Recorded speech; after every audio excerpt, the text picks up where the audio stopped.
कैसे हैं हमारे स्टूडेंट्स। चलिए आज हम इस वीडियो में, इस क्लास में हमारे पूर्व प्रधानमंत्री अटल जी के पूरे कंट्रीब्यूशन को समराइज करने का प्रयास करेंगे।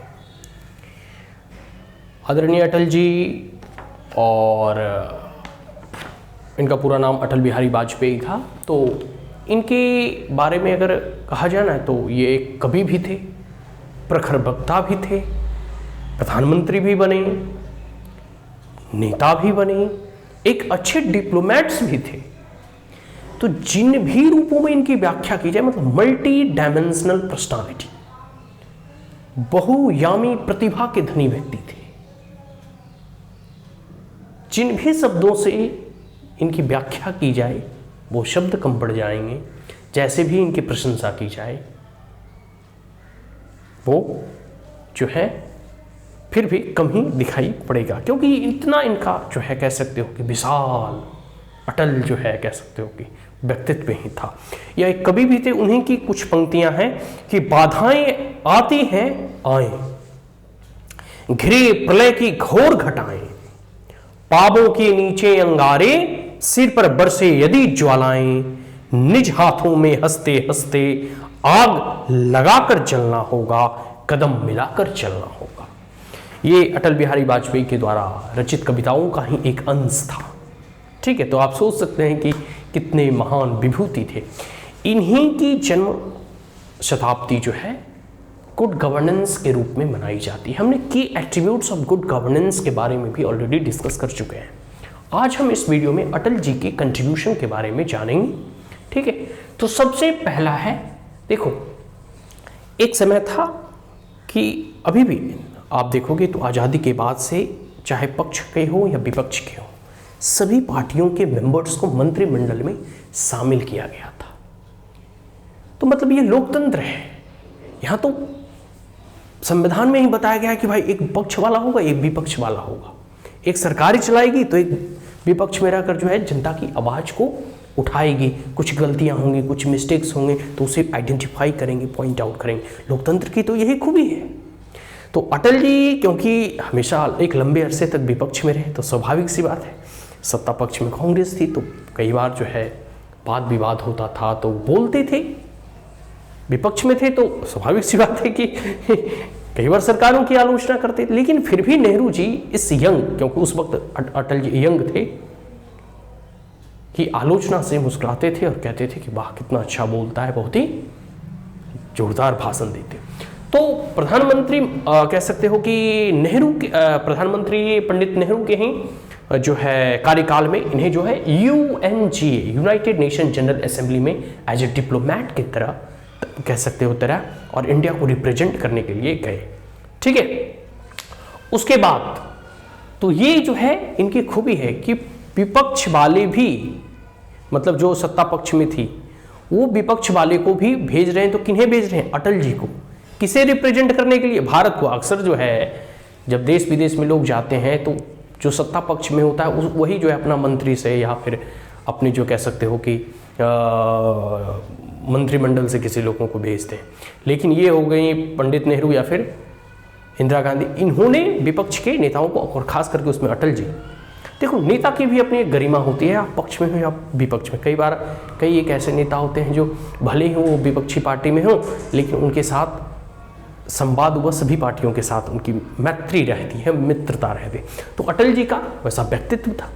अब हम बात करते हैं गुड गवर्नेंस के रूप में और रोल ऑफ MP के रूप में। ठीक है, इनकी जो पूरी की पूरी एक सप्ताह अभी जो बीता वो जो है गुड गवर्नेंस वीक के तौर पे मनाया जा रहा था कि आखिर गुड गवर्नेंस क्या है। तो हमने एट्रीब्यूट्स ऑफ गुड गवर्नेंस में ऑलरेडी पढ़ चुके थे कि जहाँ रूल ऑफ लॉ हो, जहाँ ट्रांसपेरेंसी हो, जहाँ अकाउंटेबिलिटी हो, जहाँ इफिशियंसी हो, जहाँ इंक्लूसिवनेस हो, इजंट इट। तो जितने भी फीचर्स ऑफ गुड गवर्नेंस थे उसके हम लोग ऑलरेडी डिस्कस कर चुके हैं, वहाँ वो बातें अभी नहीं बताऊंगा। इसलिए इनके कार्यकाल को गुड गवर्नेंस के कार्यकाल के तौर पे भी देखा जाता है।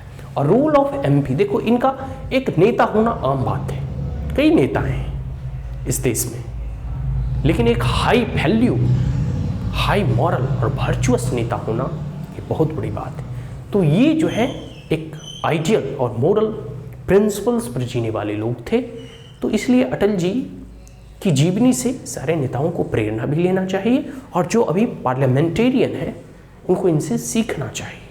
ऐसा नहीं कि जाके मंत्री का पेज फाड़ दिए हो, हंगामा कर रहे हैं, हल्ला कर रहे हैं एलकेजी की क्लास की तरह। ऐसा नहीं होना चाहिए। होना चाहिए कि कैसे संवाद स्थापित करना है, सरकार की आलोचना भी करनी है तो उसका भी एक तरीका होता है कि कैसे आलोचना की जानी चाहिए। आगे कवि तो थे ही, इसके बारे में तो हमने आपको 2-4 लाइन पंक्तियाँ जो है, एक पंक्ति आपको पहले ही सुना चुका हूँ। तो ये कवि भी थे। इसके बाद हम पढ़ते हैं, ठीक है, कि first non Congress to complete his term. देखो प्रधानमंत्री तो कई बार प्रयास किए गए, इमरजेंसी के बाद जनता पार्टी की सरकार बनी, उसके बाद नेशनल फ्रंट या कई सरकार के कह सकते हो कि कोलाइजन गवर्नमेंट के द्वारा प्रयास किया गया कि चलो केंद्र में, और प्रधानमंत्री बने भी। ऐसी बात नहीं कि प्रधानमंत्री नहीं बने, सफल भी हुए, लेकिन वो 5 साल का जो कार्यकाल है वो पूरा नहीं कर पाए।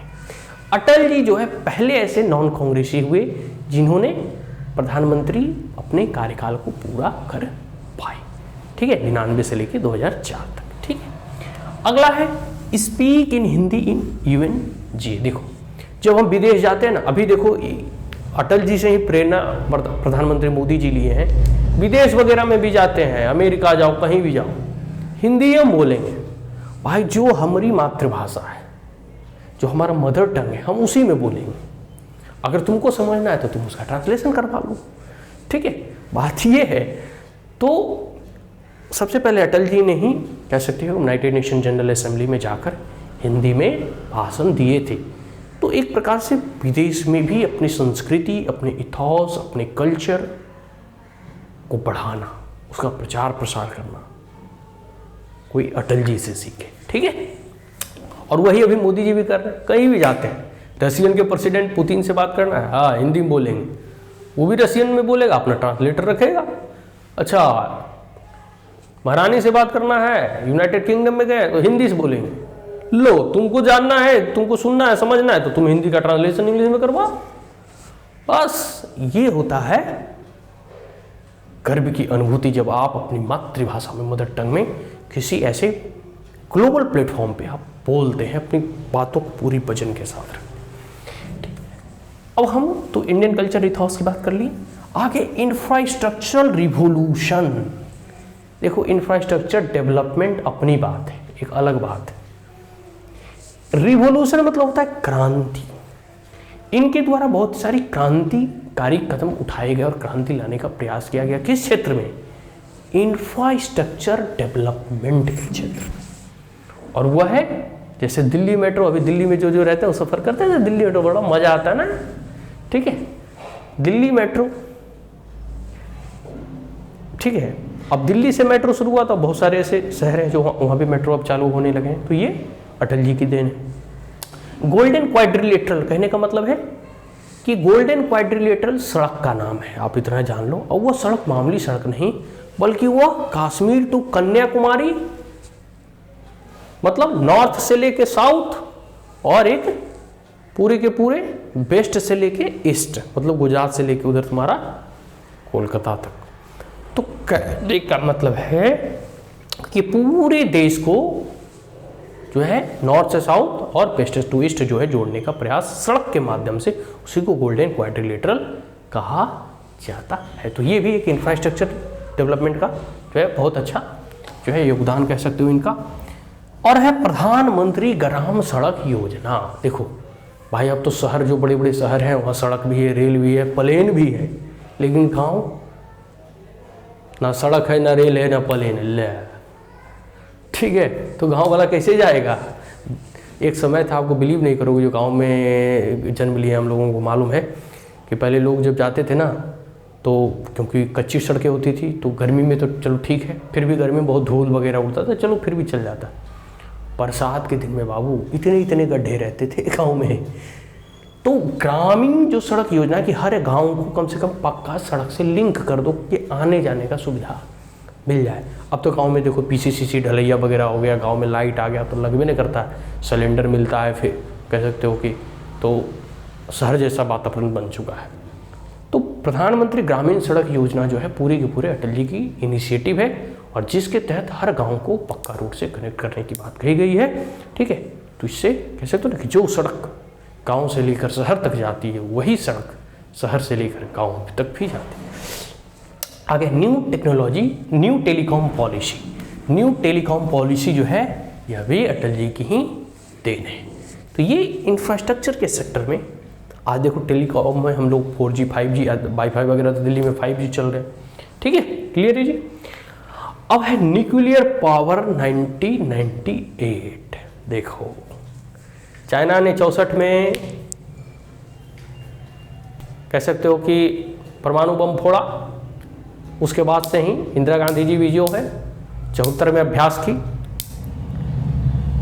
अब जो है बगल में पाकिस्तान भी दुश्मन, इधर चाइना भी दुश्मन, और दोनों का साठगांठ हमेशा रहता था। चाइना ने न्यूक्लियर पावर ऑलरेडी हासिल कर लिया था, तो स्वाभाविक सी बात है कि सामरिक दृष्टिकोण से जो है आपको न्यूक्लियर पावर आपके पास होने चाहिए। अगर नहीं होंगे तो फिर आप कभी भी जो है उनसे पंगा हो सकता है और प्राइजें झेलनी पड़ सकती है।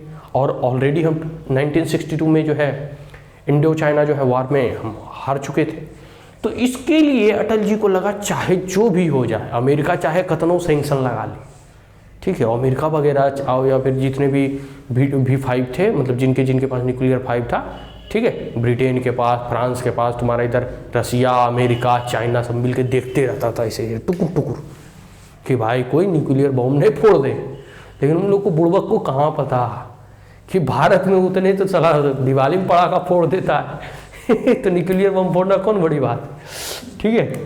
तो 1998 में अटल जी को लगा चाहे जो हो जाए रुको, हमको आने दो, हम तो फोड़वे करेंगे इनने पोखरान में धड़ाम धड़ाम धड़ाम 3 परीक्षण किए और तीनों कामयाब रहा डॉक्टर कलाम की निगरानी में और उनके नेतृत्व में, ठीक है।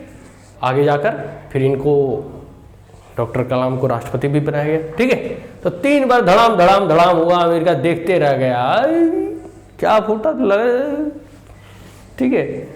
तो ये हमने परमाणु संपन्नशाली राष्ट्र जो बना उसमें अटल जी का बहुत बड़ा योगदान है। और खुलेआम अटल जी ने फिर जो है प्रेस कॉन्फ्रेंस में कहा कि हमने आज हाइड्रोजन बम का परीक्षण किया भाई, जिसको जो करना है कर लो, अब तो हम भाई न्यूक्लियर संपन्न देश हो गए।